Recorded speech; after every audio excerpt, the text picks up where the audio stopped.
Good morning, everyone. I'm Mareline from Wella. I'm a full-time field education trainer in the Vancouver area. Super excited to be here this morning with you guys. I have one of my lovely coworkers who will be joining us this morning, and I'm just waiting for her. So Nichelle will be connecting any minute. Hi, everyone. Hi, guys. Good morning.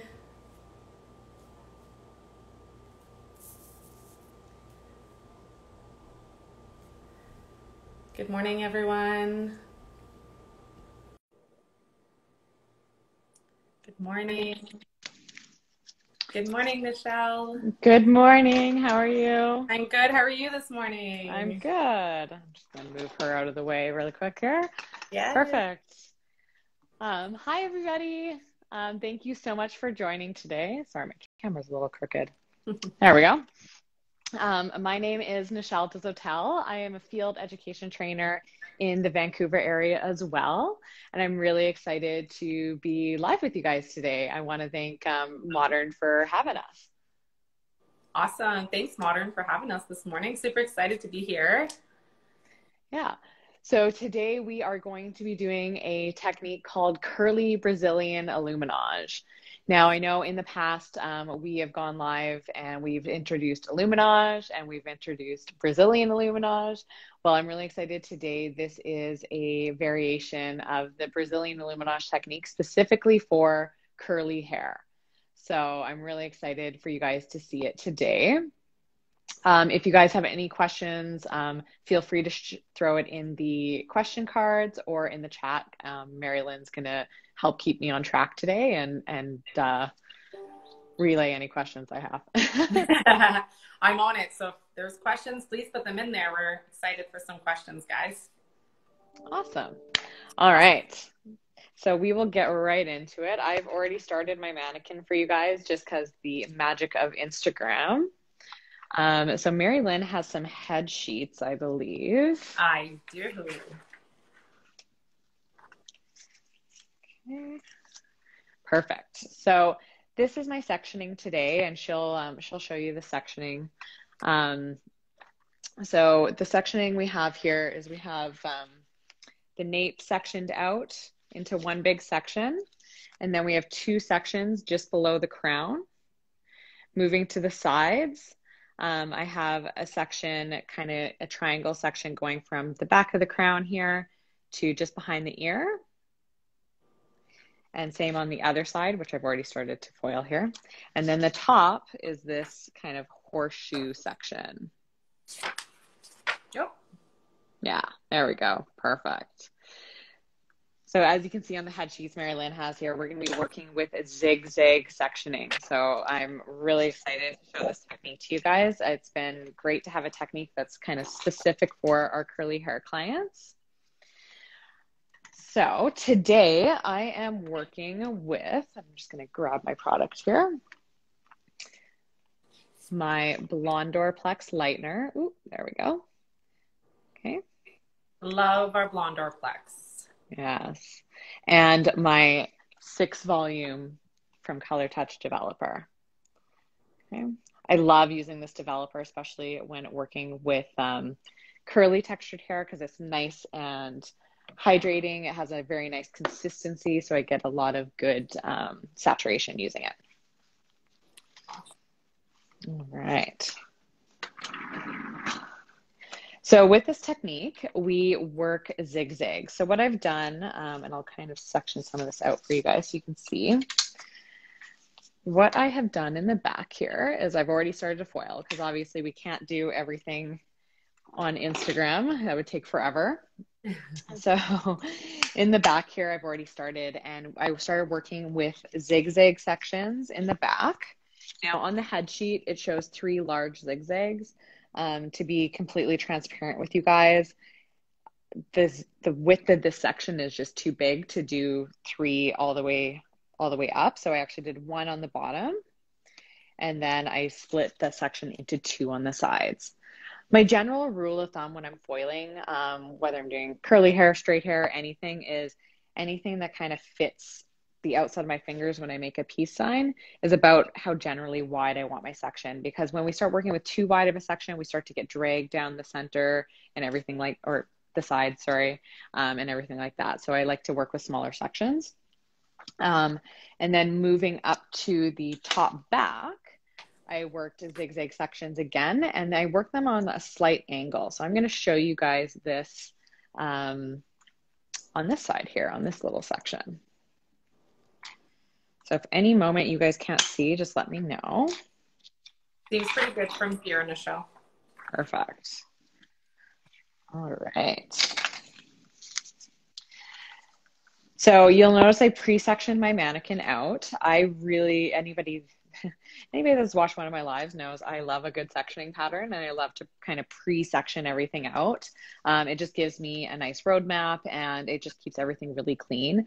Especially when we're working with this kind of textured hair, it's really nice to have everything sectioned out and clean just so I don't get lost. I would find it's really easy to get lost when we're working with textured or curly hair, especially. And I'll kind of comb through my section just to make sure I don't have any knots and tangles.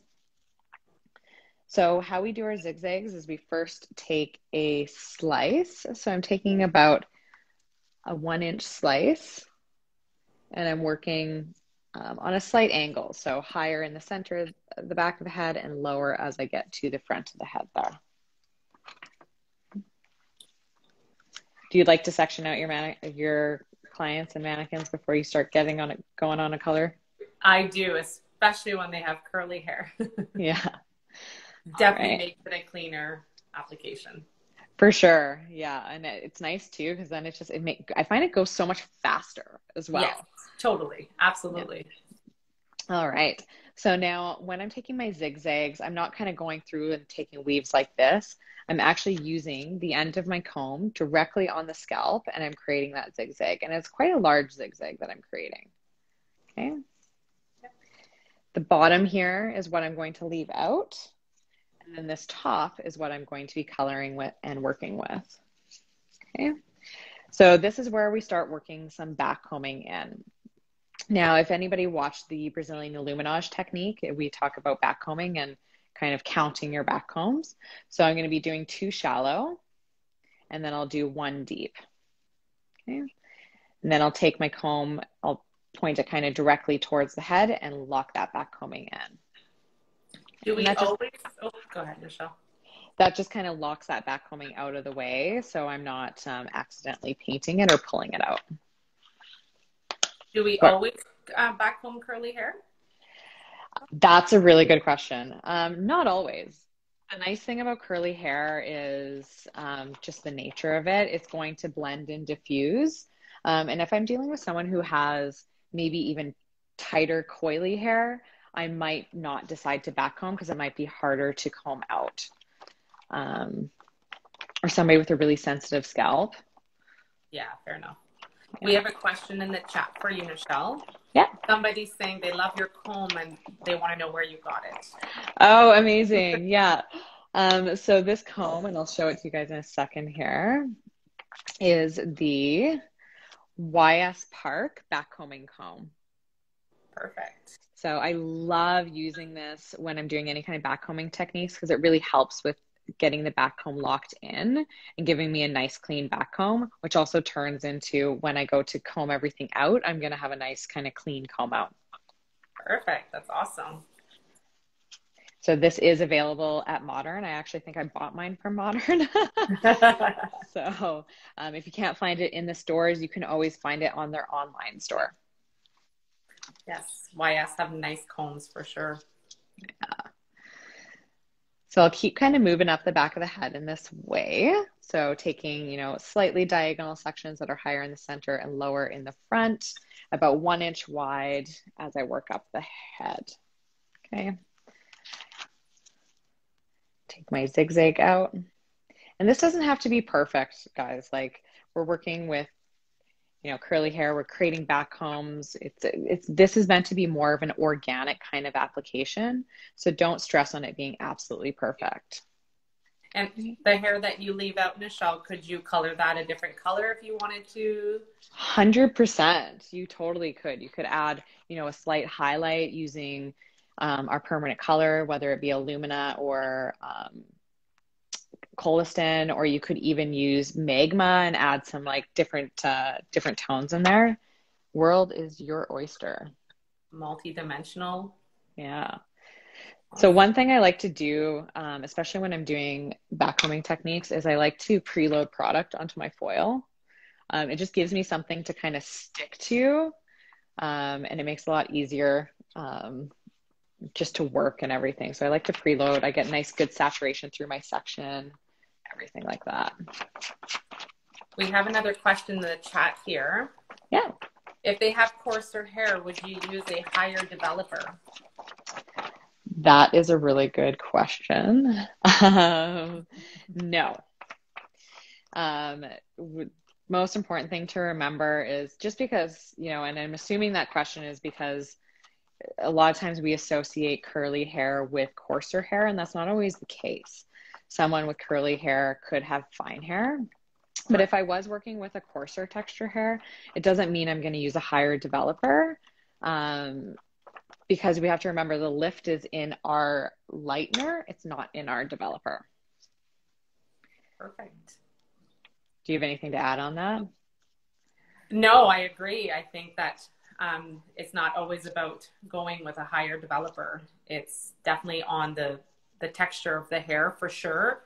Your saturation also is very important. If people aren't saturating properly, that can also give you less lift.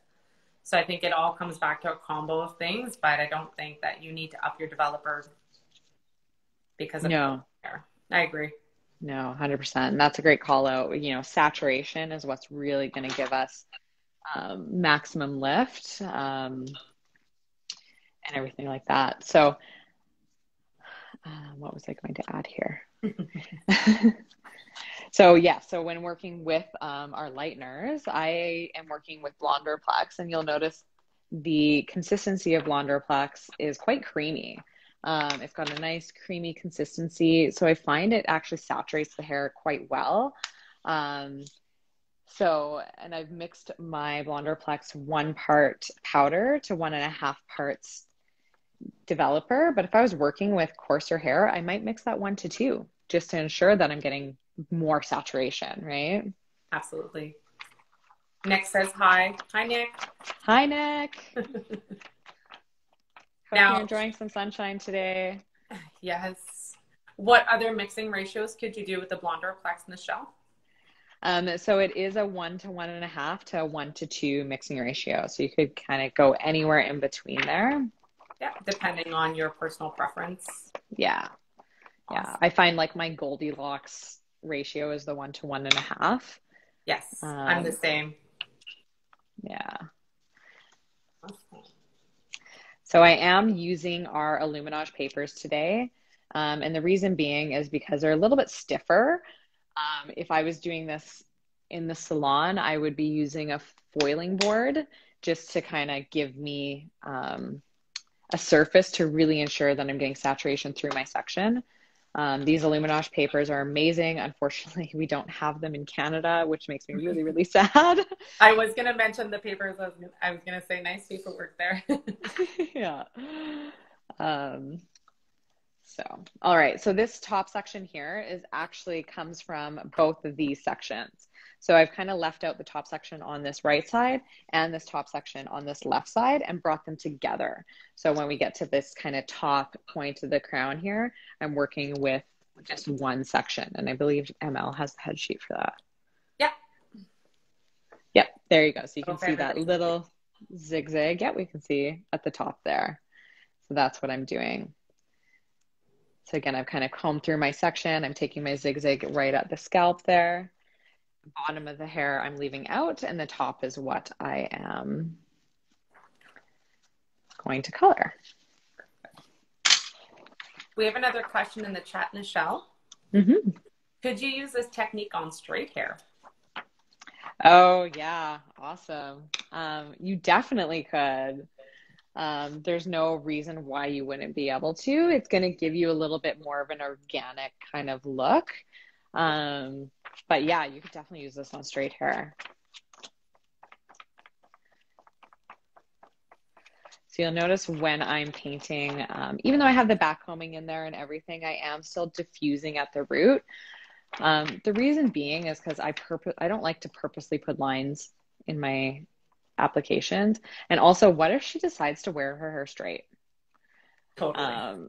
We want to make sure there is a nice blend there. So even though backcombing is a nice kind of safety, I always still would rather not put lines in the hair. So that's where I kind of feather it up. And all I'm doing is turning my brush slightly and using the edge of my brush to kind of feather the top of my section. Hi, everyone. I've got a lot of people joining and waving at us, Nichelle. Oh, hi, everybody. Thanks for joining. Thanks for joining, everyone. We are doing curly Brazilian Illuminage today. All right, so there's my back section. So we have the two sections just below the crown to the top of the nape, and then we have the nape section as well. So we worked in zigzags all the way up. And this technique goes fairly fast. Like I started this probably at like 10 minutes before the live, and I was able to get through like the nape, one of the sides and one of the sides. So you can definitely move through this technique quite quickly. In case anybody's just joining, I'm just showing the head sheet of what Nichelle has done so far. This is the section we were working on. Perfect. All right, so I'm going to move to the side here where I have this, you know, kind of triangle section. It goes not quite back to the center of the crown, but just kind of beside it and to behind the ear. Okay, and we're going to be working zigzags here as well. Love the zigzags. It's such a nice technique. It is. I think I've started incorporating zigzags into almost everything I do now, just because we've been doing so. Agree. Yeah, it's such a nice way to move through the head. All right.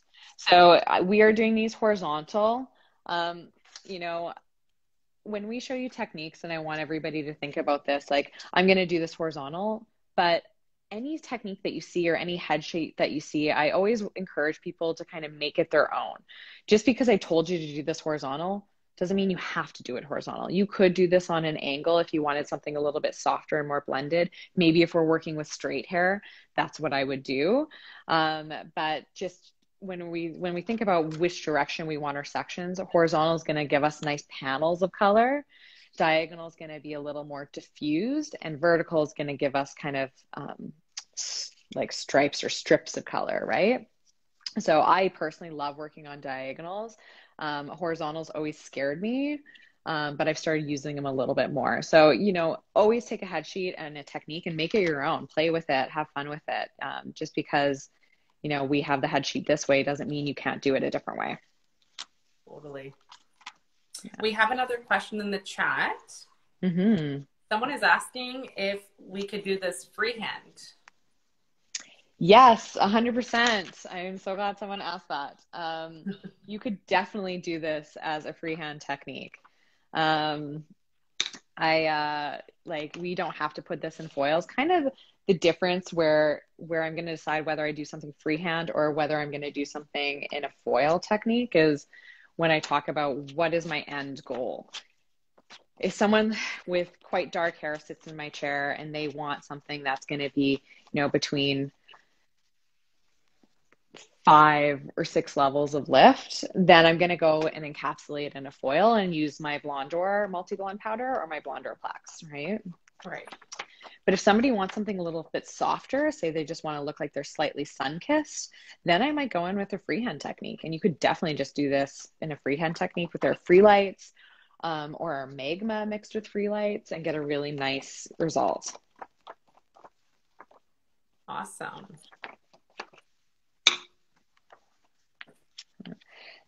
All right. So with our Blondor Plex, what we would kind of do after this is we would process as normal. And then when we would rinse, we wouldn't shampoo, and we would put our Wellaplex Step 2 on for 10 minutes. The nice thing about our Wellaplex Step 2 is it also is quite conditioning. So I actually use that, and I kind of try and maximize my time a little bit here to comb out my backcombing. So I use kind of the conditioning agents from the Wellplex #2, and it's got to sit for 10 minutes. So why not do this at the same time? And I'm going to use it to comb out my backcombing. Because we're kind of counting our backcombs and doing very similar backcombs throughout the head, it's going to be a lot easier to comb out. You know, I think when we all first started doing backcombing, we had a tendency to go to town and just kind of backcomb like we would in an updo or some kind of creative style. We don't need to backcomb like that. Softer backcombing is definitely the way to go. You don't want to put your clients through a heavy backcombing and trying to comb that out after, and it's painful for them. There are ways to do it without causing or creating those, you know, thick backcombings. Yeah. Yeah. The nice thing about counting your backcomb and having kind of a method to your backcombing too is you get a lot more consistency. You know, if I do 5 backcombs on this side, but then only 3 on my other side, I can kind of create inconsistency in my look. So it's nice to have nice consistency. Totally. Awesome. You can see. Oh, go ahead. Oh. So you can see even on my foil here, I've got nice, good saturation. So I always like to think of it like icing a cupcake instead of buttering bread. And I mean, depends on how much you love butter.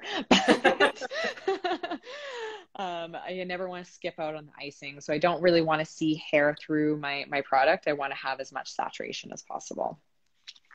It's always best to work down the hair shaft. Mm-hmm. Yeah. So we have another question in the chat. Do you have to do a root melt? Do you have to do root melts? Not at all. I mean, so that's actually great. That kind of brings me to the next thing. We do, when I show you guys my finished look, I did do a root melt and a tone on her. But you don't have to. Since we have that backcombing in there, and since we are, you know, not putting lines or anything in the hair, you absolutely do not have to do a root melt. This is going to blend nicely without. Awesome. Do you root melt most of your balayages, Mareline, No, I don't always do it for everyone. Again, it depends on the look I'm going for and result. But if the blending is on point and they like the brightness towards the top, I definitely maintain that brightness without doing the root melt. If they want a little bit of that shadow, I definitely like that. It's great also to give it a different dimension at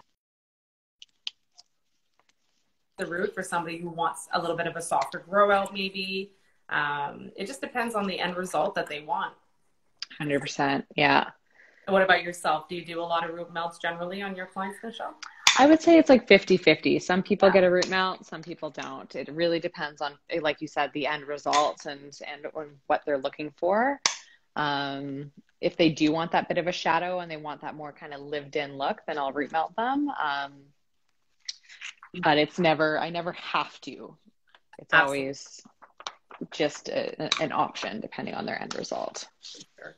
For anyone who's potentially joining at this point, we are doing the curly Brazilian Illuminage look with Nichelle today.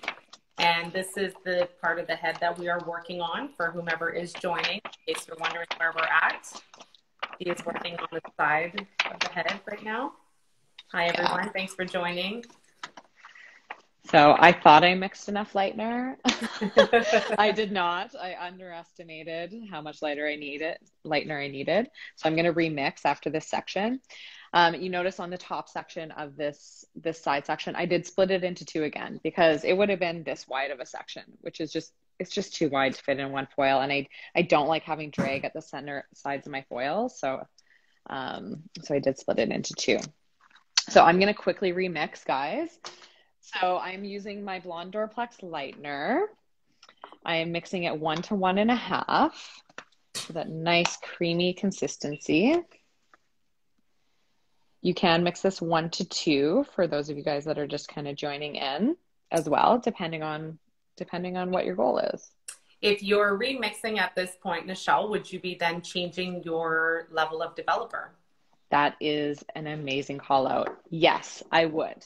from this point, I started with my 6 volume developer here.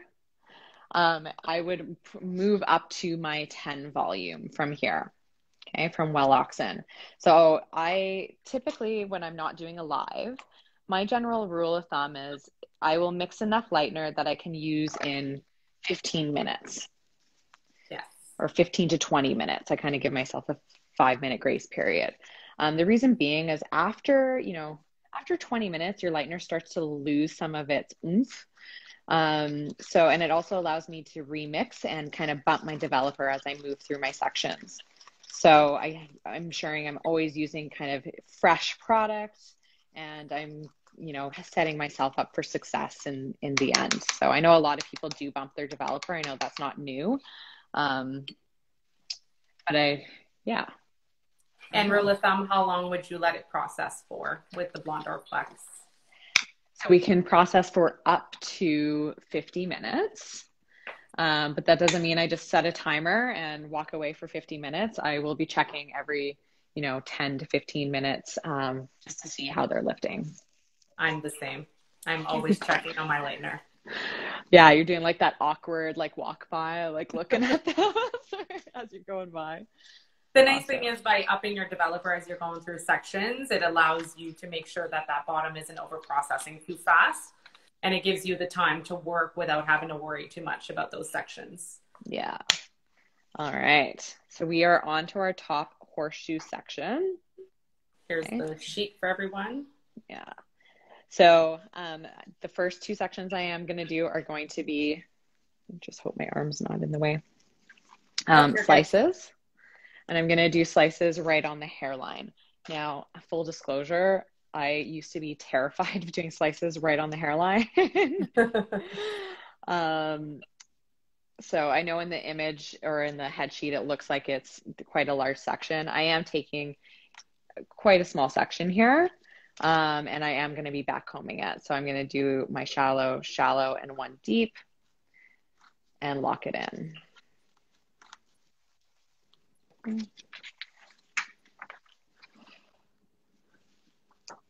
Hi, everyone who's joining.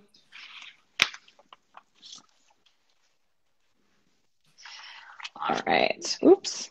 That was bad of me. There we go. So don't do what I just did and create a mess for yourself.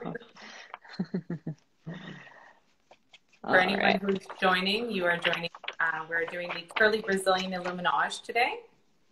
And we are just working at the front here on the money pieces, or the slices, the money pieces that we have. Mm-hmm. I do have a finished mannequin to show you guys. So stay tuned to see the end result. I just want to kind of show you guys the top sectioning here and how we do it. Excellent. So then we do a back-to-back slice here. You could choose to leave hair in between. Like I said earlier, when I show you a head sheet, I want you to really, or a technique, I really want you to take it and make it your own. But I want maximum brightness around her face, so I'm going to do back-to-back.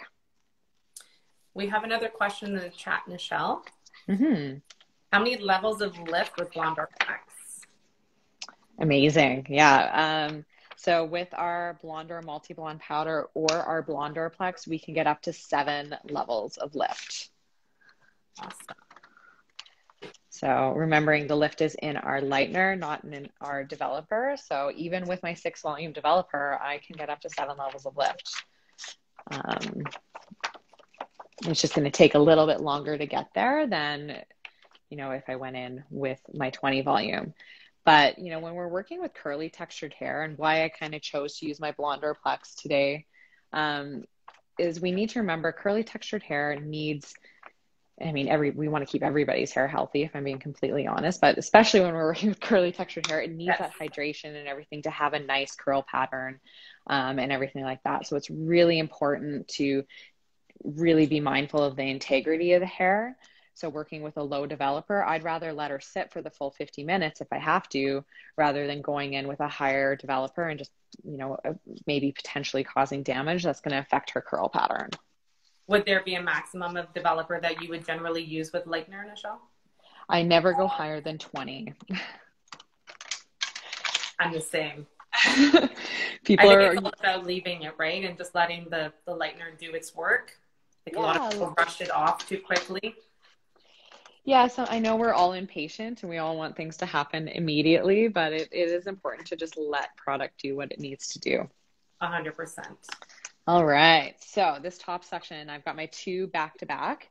Now, when you're looking at the head sheet, it almost looks like the zigzags just kind of meet in the center, but we actually kind of herringbone them. So they kind of cross over a little bit. So what I mean by that is I'm going to take my first section and it's going to go not to the center, it's going to go just past the center. And I'll show you guys this.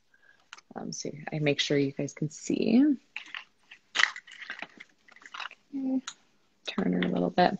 So you can see how I did diagonal to the front, but it kind of goes over past the center of her, where her center parting would be. And then my next section is going to cross over. By doing a herringbone sectioning pattern like that, you ensure you don't end up with kind of a gap in the middle. And I love doing this I love doing herringbone patterns on, anything, not just when I'm working this technique. Same foiling. And just doing a traditional foil, you can do a herringbone pattern on the front, on that top section, mohawk section. So yeah.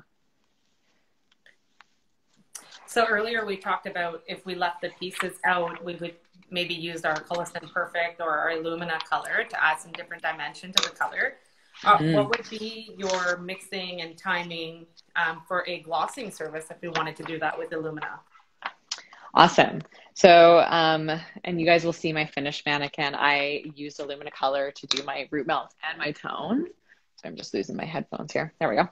And so kind of the things to remember when we're using Illumina color is actually a permanent hair color. So that means it does have the potential to lift. So if I was doing sections in between, and say I just wanted to get a couple levels of lift, say within 3 levels on her natural hair, so virgin application, I could work with my 20, 30, or 40 volume in Illumina color and get a couple levels of lift to create dimension in between the foils. But let's say I'm wanting to do a root melt and tone and I don't want to bump her natural base by accident. I love doing glossing services for this. So this is where we take our Illumina color, we mix it 1 part color, 1 part pastel developer.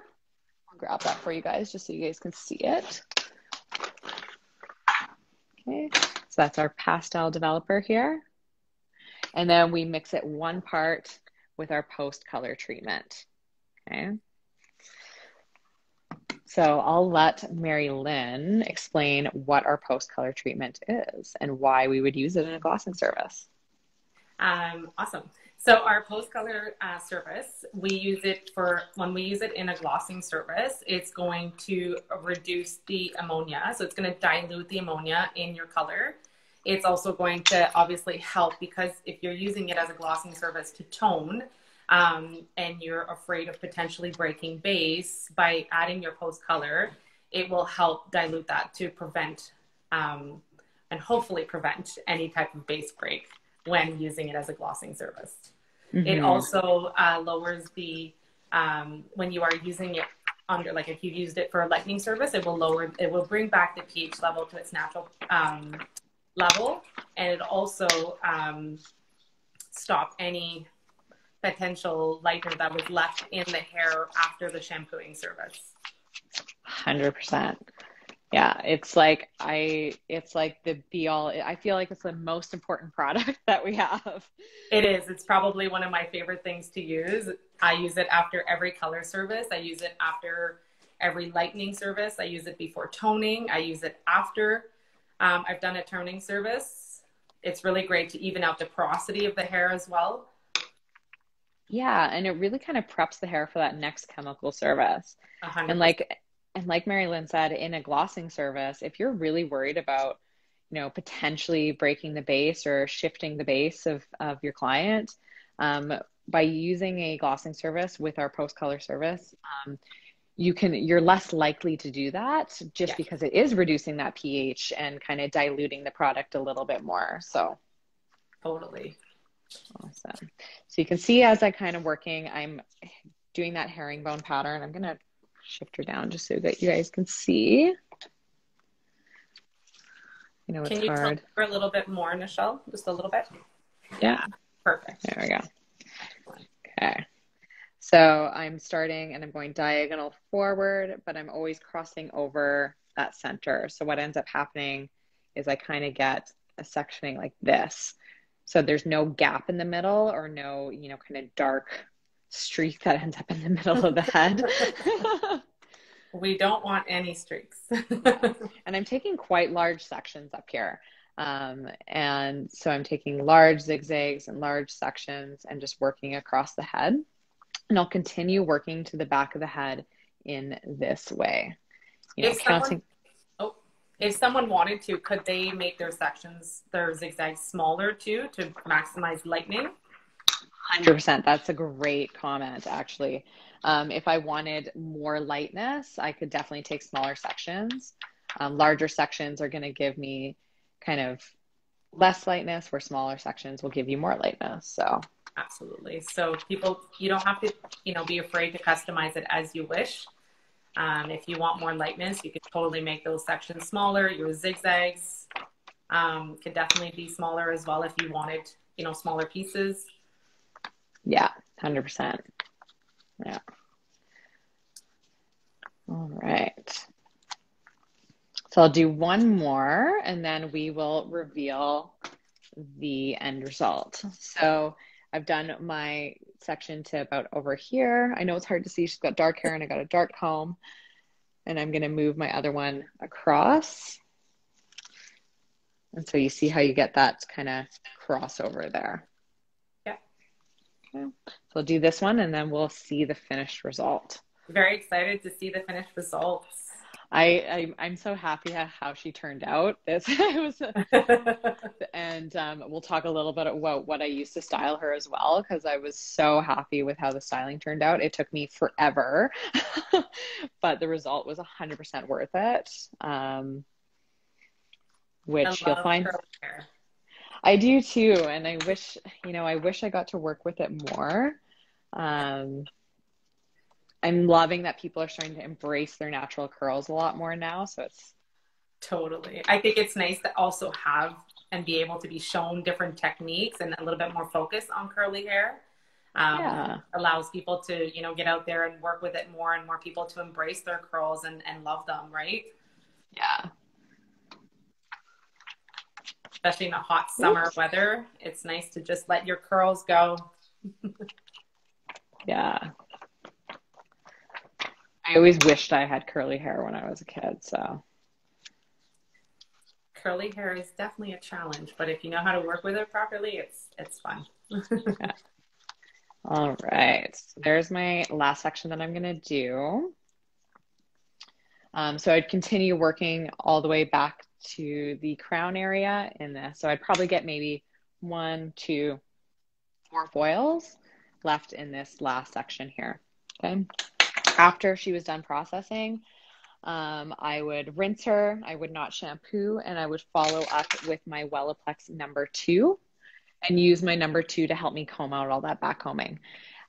Since I've gone through and I've done kind of a method throughout the head, I can work when I'm combing out back combing. I don't just start at the top of the head and start combing. I actually start at the bottom and I find my sections and work each section as I kind of go up the head till I get to the top of the head. So I'll work this side section, I'll work my nape section, and it just kind of keeps it a little more organized and a little bit less harsh on the client.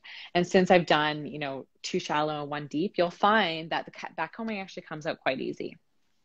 So that's really nice. One quick question too, Nichelle. When you are applying, are you focusing solely on one side or are you moving side to side when you're applying? I move side to side. So for the sake of the live, you notice that I did kind of one side and then and everything like that. If I was doing this in a salon setting, with those 2 back sections, I would be working side to side instead of just one side and then the other. And then same with the sides. I would do each side first and then I'd move to the top, moving side to side. So it just gives you a little bit more evenness throughout the application. So Absolutely. yeah, Absolutely. thank you for calling that out.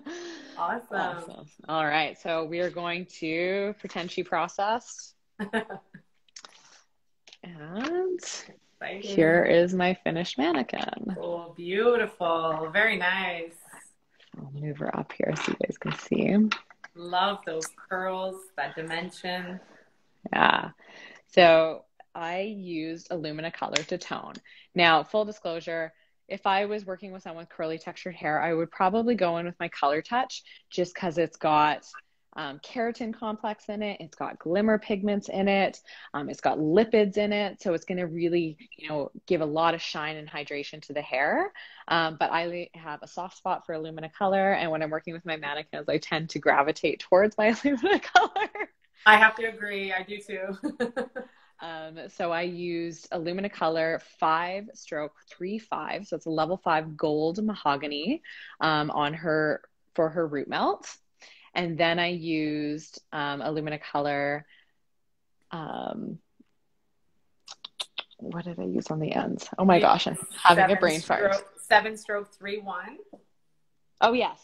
1/2 7/31 and 1/2 8/93. I'm sorry guys, I did this a few weeks ago. I was having a brain fart there. So I used a level 7 gold ash, and then the new Illumina color level 8 cendre, which is a soft violet gold. So it created this really nice dimension throughout. Beautiful. Someone said, love that, so soft. Oh, thank you so much. So the products I used to style her. So after I, toned her and finished her with my post-color treatment and everything, I went in and styled her using our NutriCurl products. So these are our NutriCurls. There is a shampoo and care line that goes with NutriCurls.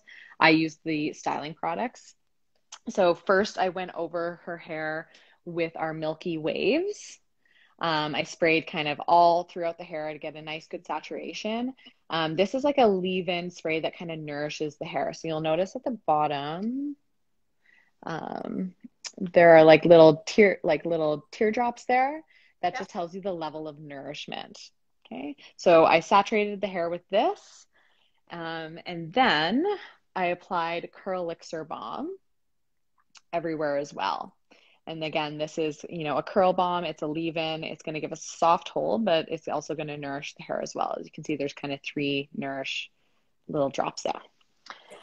Then I went through the hair working in 1-inch sections, actually not even 1-inch sections, 1/2-inch sections around the entire head with our curl shaper on my hands. So what I would do is I would rub it all over my hands, and then I worked around in 1/2-inch sections all around the head, and I twisted all the curls, pieced out all the curls. Then I let her dry. I didn't diffuse her or nothing. I just left her, let her dry overnight. And then the next day I went through and I pieced out all the curls. So I kind of broke the cast on the curls and pieced them all out.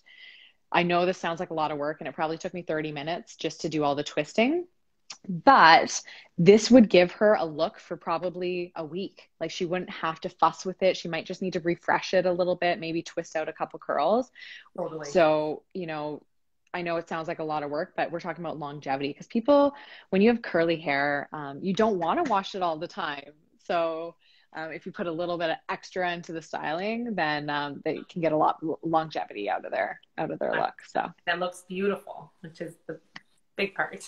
Yes, thank you so much. Awesome, great job. Looks beautiful. Thank you. Thank you so much for joining me today. I hope everybody enjoyed the live. If you missed anything, you can always go back and watch it. This will get saved to Modern's IGTV. And if you ever have any questions, you can feel free to DM Mareline or myself on Instagram.